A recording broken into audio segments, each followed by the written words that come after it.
शकत नाही. यांच्याकडे श्रीराम फायनान्सचं लोन होतं, ते आम्ही भरल्यानंतरही ते आम्हाला जास्त म्हणजे कोरोनामुळे ते भरू शकले नाही. नंतर काही हप्ते आमचे बाकी होते. पण जेव्हा मग त्यांची 7 वर्षाची मुदत संपली, त्यांनी आम्हाला घराविषयी घराची जप्ती करणार अशा 2-3 नोटिसा पाठवल्या. आणि जेव्हा आम्ही ते नोटीस आले तेव्हा खूप घाबरलो आम्ही. आम्हाला असं वाटलं तर काय होणार, घर सोडावं लागणार.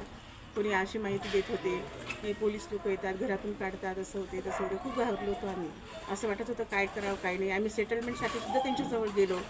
पण जेव्हा त्यांना आम्ही म्हटलं कमी करा थोडंफार, आम्ही घर विकून तुमचे पैसे देऊ, असं करू, उरलेल्या पैशात आम्ही दुसरं घर घेऊ, पण ते मानायला तयारच नव्हते. पण जेव्हा हे शंभू भाऊ म्हणून आहेत कारंजा, यांचे मित्रच आहेत ते, तर त्यांनी जनता सरकारविषयी आम्हाला माहिती दिली यांना. आणि त्याच्यानंतर नरवाडे सरांचा नंबर दिला वाशिमचा.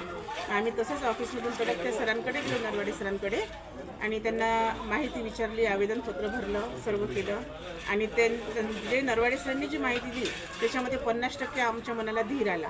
50% आमचं टेन्शन एकदम कमी झाल्यासारखं वाटलं आम्हाला. आणि त्याच्यानंतर मग आवेदनपत्र वगैरे भरलं. बाकीच्यांसोबत सर्व सरांसोबत बोलणं झालं.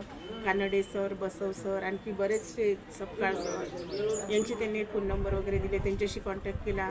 आणि आज जर ते आमच्या घरी आले, आमच्याशी जी चर्चा केली, हे केलं, एवढं असं हायसं वाटून राहिलं की आता असं वाटून राहिलं आपलं घर कुठे जाणार नाही आणि आपण आपल्या घरात सुरक्षित राहू. त्यामुळे जनता सरकारचे खूप खूप आभार आहेत.